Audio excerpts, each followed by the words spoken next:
सिद्धेभ्यः ओम नमः सिद्धेभ्यः ओम नमः सिद्धेभ्यः। नमो अरिहंताणं नमो सिद्धाणं नमो आयरियाणं नमो वचायाणं नमो लोए सवसाणं। चलते फिरते तीर्थ हैं हरते सब संता, हम तो बस इतना जानते आप सरीखे आप। हम तो बस इतना जानते आप सरीखे आप। कुंडलपुर के बड़े बाबा की मूलनायक अक्षयकारी चमत्कारी मनोहारी सर्वरोगहारी सर्वहितकारी श्री अजितनाथ भगवान की परम पूजा आचार्य भगवान गुरुदेव शेखर विद्यासागर जी महामुनिराज की, मुनि शेखर विमल सागर जी आदि समस्त तीन कमनों करुण मुनिराजों की।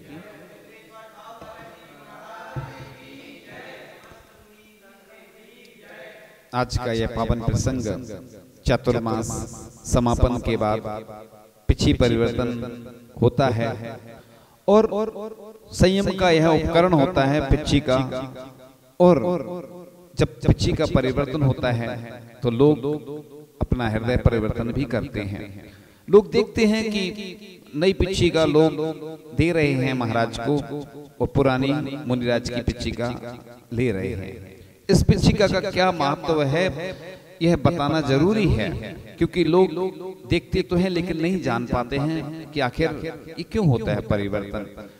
तो पिछिका चूंकि एक वर्ष मुनिराज के हाथों में रहती है और यह एक वर्ष तक महाराज जी कितने भगवानों को नमोस्तु करते हैं, आचार्य महाराज को नमोस्तु करते हैं, मुनिराजों को नमोस्तु करते हैं।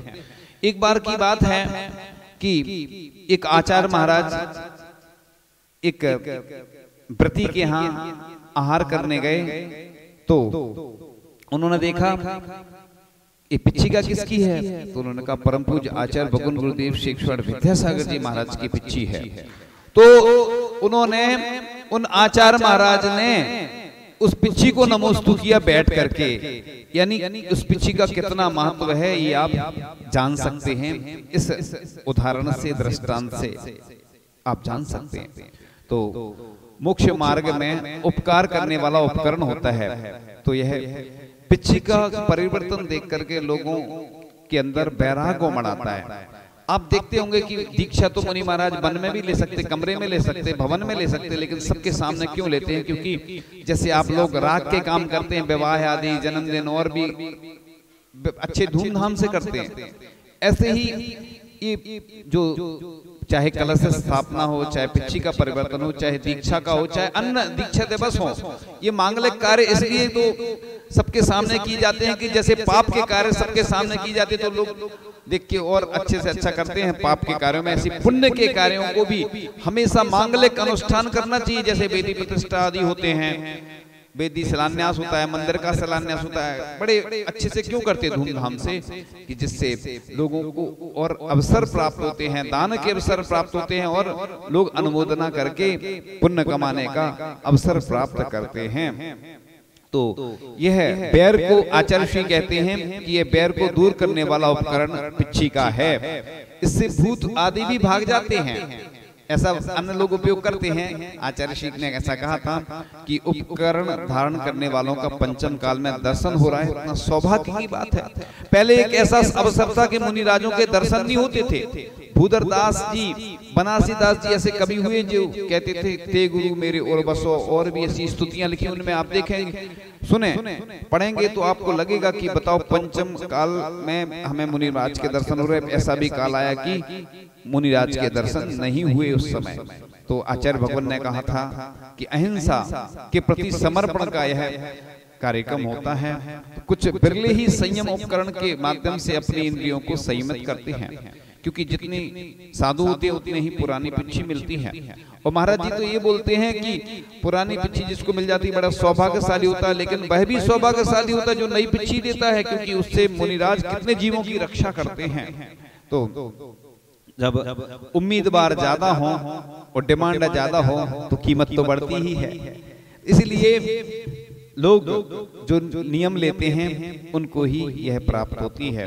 तो चतुर्मास के बाद कई बार पहले भी हो जाता है, एक वर्ष में जैसे मयूर अपने पंख छोड़ देती है, इसी प्रकार से मुनि महाराज भी जब उपयोगी नहीं रहती है, उससे मार्जन नहीं होता है, तो उस पिच्ची को छोड़ देते हैं। तो यह पिच्ची का मयूर के पंखों एवं बैत की लकड़ी से, डंडी और रस्सी से बनती है। मोर अपने आप छोड़ती है और श्रावक उठा लाते हैं। वर्तमान में दूसरी व्यवस्था है, लेकिन पहले मुनि महाराज भी जंगल में रहते थे, मोर के पंख मिल जाते थे, उठा लेते। चोरी का दोष नहीं लगता उसमें, अन्य चीज नहीं उठा सकते, लेकिन चूंकि संयम की रक्षा के लिए उनका एक चिन्ह है, तो मुनि महाराज उठा लेते थे। लेकिन आज वर्तमान में श्रावक लोग तैयार करके महाराज को अर्पण करते हैं। पहले तो ऐसा भी होता था कि मुनि महाराज चौके में जाते थे और पृथ्वी परिवर्तन हो जाता था। आज भी कई साधु ऐसा करते हैं, अब जिनकी जैसी अनुकूलता रहती है वैसा हो जाता है। तो कई जगह पहले बोली लगती थी, लेकिन आचार्य भगवान ने संघ में ऐसा नियम बनाया कि जो व्रत नियम संयम लेगा उसको ही यह पिच्ची प्रदान की जाए। अब कई लोग आते हैं जो व्रत हो जाते हैं, वो निवेदन करते हैं कि हमें पिच्ची लेना है। अब उनकी तो वैसी उम्र हो गई, अब उनका ब्रह्मचर्य व्रत तो पहले से ही है, कोई प्रतिमाधारी रहता है। इसका ऐसा कोई नियम नहीं है कि किसी को एक पिच्ची मिल गई दूसरी नहीं मिल सकती, लेकिन ये व्यवस्था है कि एक बार मिल जाने के बाद नए लोगों को अवसर प्रदान करते हैं मुनिराज आदि का जो भी।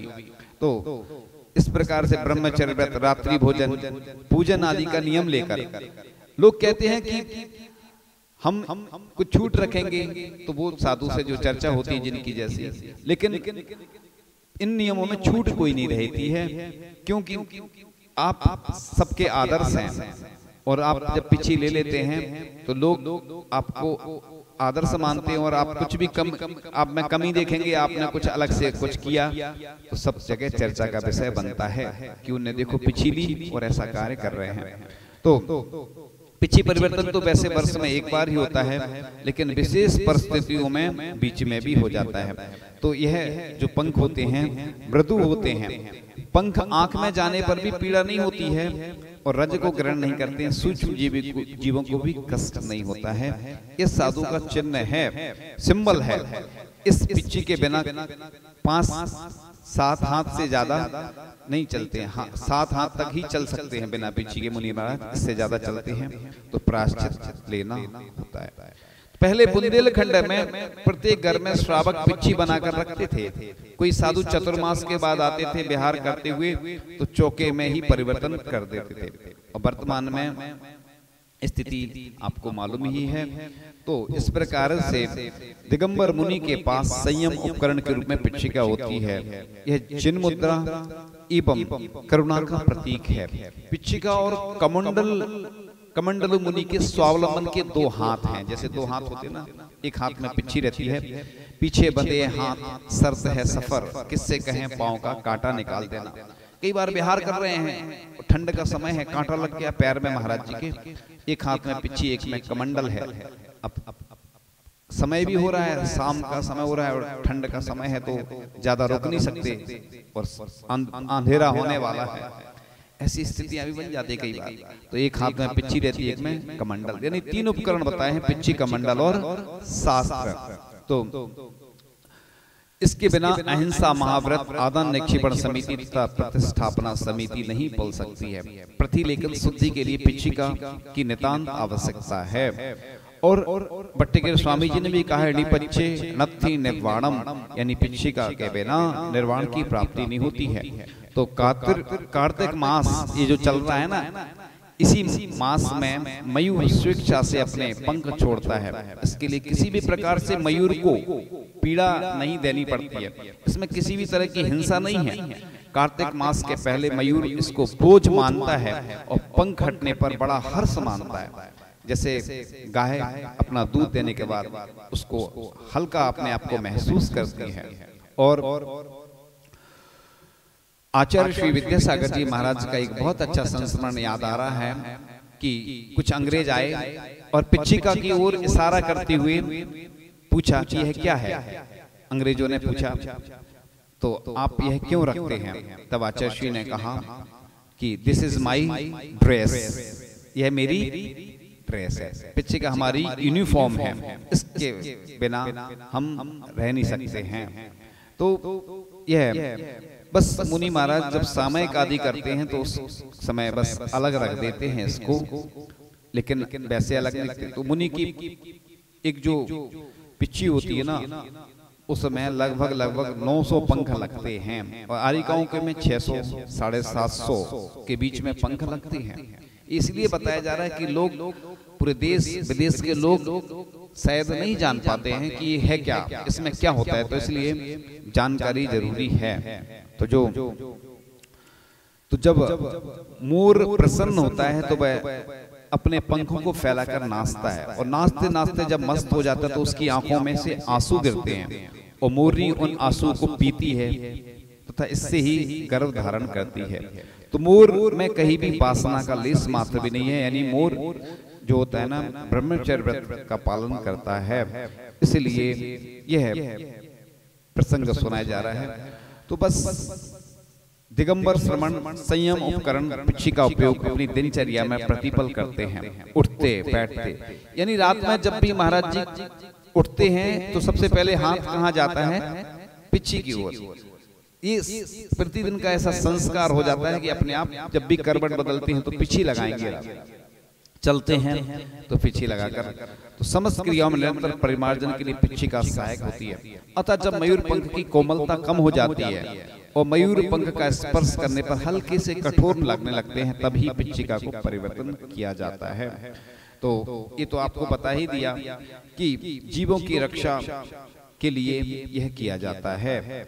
तो अगर ज्यादा दिन भी चल जाती है ना पिच्छी, तो बदलने की कोई आवश्यकता नहीं। अब किसी के मन में यह प्रश्न आ रहा है, दो तरह की पिच्छी होती है, एक सफेद मयूर भी होता है, लेकिन वर्तमान में जो सहजता से ये पंख मिल जाते हैं वो दुर्लभता से मिलते हैं, इसलिए सफेद भी होती है, लेकिन प्रचलन में यही पंख हैं। ऐसा भी उल्लेख आता है ना, उमा स्वामी गृध्र पिच्छाचार्य, उस समय पिच्छी गिर गई, फिर उन्होंने गृध्र पिच्छ धारण कर ली थी, उसका इतिहास अलग है। इमरजेंसी में स्थिति परिस्थिति अलग क्या रही क्या नहीं, हमें तो उसकी जानकारी नहीं है, लेकिन उल्लेख ऐसा आता है। तो आज की भौतिक चकाचौंध की भागती हुई जिंदगी में प्रत्येक मनुष्य धन कमाने के लिए सही गलत सभी प्रकार के प्रयास करते हुए धर्म से विमुख होते जा रहे हैं। आज के दिशाहीन श्रावकों के लिए मोक्ष मार्ग के संभाग श्रवण साधु ही केवल सही दिशा में मार्ग प्रशस्त कर सकते हैं। अतः धर्म की प्रभावना करने के लिए श्रावकों में संयम धारण करने के लिए, नव युवाओं में धर्म के प्रति आस्था जागृत करने के लिए, बालकों में जैन संस्कारों के बीजारोपण के लिए और वर्तमान के हिंसात्मक वातावरण में अहिंसा के महत्व को दर्शाने के निमित्त से ही पिच्छी का परिवर्तन का आयोजन बड़े पैमाने पर किया जाता है। आचार्य श्री की पिच्छी उसी व्यक्ति को मिलती है जो आजीवन ब्रह्मचर्य व्रत धारण करता है। जिस प्रकार से माता पिता बनते भगवान के, वही नियम होते हैं लगभग पिच्छी वाले, थोड़े बहुत अंतर है कुछ, बाकी जो माता पिता बनते हैं कई बार जिनकी बनने की भावना होती है तो वो छूट भी ले लेते हैं, जब पिच्छी लेते हैं तो छूट ले लेते हैं, माता पिता बनेंगे तो उसकी छूट, जब तक माता पिता नहीं बने, ऐसे कई लोग करते हैं। तो आचार्य भगवान आजीवन व्रत जो लेता है, ऐसे कई युवा हैं और नए नए हैं जिन्होंने आचार्य ऋषि की पिच्छी लेने का सौभाग्य प्राप्त किया। और हम देखते हैं कि आचार्य ऋषि बहुत प्रसन्न होते हैं जब देखते हैं कि नए लोग पिच्छी ले रहे हैं और नए लोग दीक्षा लेते हैं, तो आचार्य ऋषि तो प्रसन्न होते ही हैं। अब तो आचार्य भगवान ने उन वृद्धों के बारे में भी सोच लिया है कि जो वृद्ध हैं, जो संलेखना की ओर है और जो साधना करना चाहते हैं, एक स्थान पर रहना चाहते हैं, तो आचार्य भगवान ने उनको पिच्छी का नहीं देकर एक वस्त्र जो मार्जनी होती वो इसलिए दिया कि वो संलेखना की साधना कर सकें, बिहार नहीं करें वो, क्योंकि बिहार वही करते हैं जो पिच्छी लेते हैं तो बिहार होता है। और आचार्य भगवान तो कभी किसी को छूट देते नहीं, पद विहार करना, पैदल ही विहार करना, चाहे वृद्ध हो चाहे युवा हो। इसलिए आचार्य भगवान ने ऐसा मार्ग खोजा जो आगम श्रावकाचारों में आता है, और वैसा ही आचार्य भगवान ने किया कि उनको एक स्थान पर रहकर साधना करें, आप लोग संलेखना करें।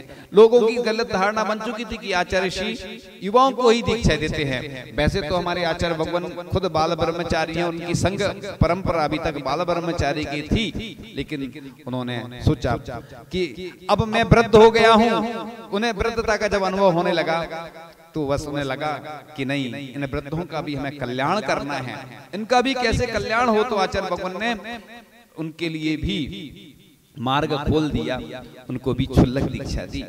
तो वैसे तो साधु अधिकांश जो देखते अपन पिछेधारी साधुओं को देखते थे अभी तक, लेकिन आचार्य भगवान ने जब श्रावकाचार्यों का अध्ययन किया और देखा कि अब ये लोग वृद्ध हैं, विहार कर नहीं सकते, वर्तमान में बहुत सारी समस्या आने लगी, उनकी भावना है दीक्षा लेने की, तो उन्होंने कहा कि एक स्थान पर रहो, साधना करो, क्षुल्लक की जो चर्या होती वही चर्या पालन करते हुए और आप ऐसा करें। क्योंकि आचार्य भगवान को लगभग 54 वर्ष हो गए हैं और 50वां वर्ष अभी आचार्य पदारोहण पे आएगा।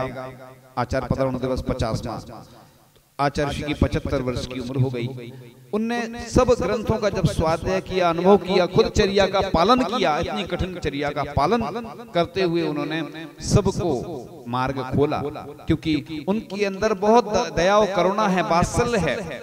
वो जानते हैं कि कैसे इस समय जिन शासन की प्रभावना में सहयोग देना है, हमारा धर्म पंचम काल के अंत तक कैसे चले। जब उनके अंदर ऐसी भावना बनी तभी उन्होंने ये मार्ग खोला।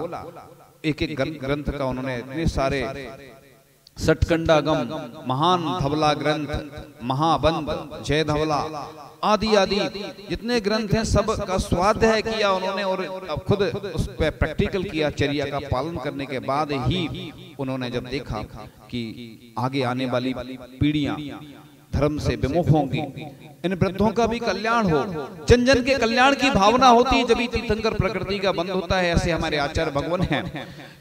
एक व्यक्ति स्वार्थी होता है, उसको अपने परिवार की, अपने मकान की, अपनी प्रॉपर्टी की चिंता होती है, लेकिन हमारे आचार्य भगवान हैं, उनके पास कोई प्रॉपर्टी नहीं है, उनके पास तो बस हम लोग हैं जो उनकी प्रॉपर्टी हैं। और वो हमेशा दिन रात वही बस यही चिंतन करते हैं कि कैसे लोगों को निरोगी करें हम। देखो वो हमेशा यही भावना भाते रहते हैं, कैसे लोग निरोगी हों, कैसे लोगों के कष्ट दूर हों, कैसे भगवान जो हमारे मंदिर में विराजमान उनकी प्राण प्रतिष्ठा हो, कैसे हमारे अच्छे से अच्छे जिनालय बने। एक व्यक्ति को अपने परिवार की चिंता होती है, अपने वंश की चिंता होती है, लेकिन उनको पूरे देश की चिंता नहीं, पूरे विदेश में जितने लोग हैं, देश विदेश में सबकी चिंता है। तो यह पिच्छिका परिवर्तन के बारे में आज हमने बताया। क्योंकि पिच्छिका के बारे में अगर हम नहीं जान पाएंगे, नहीं समझेंगे, तो हमारे भाव कैसे होंगे, आपके भाव हों। इन्हीं भावनाओं के साथ आचार्य भगवान गुरुदेव शिखर विद्यासागर जी महामुनि राज्य की जिनवाणी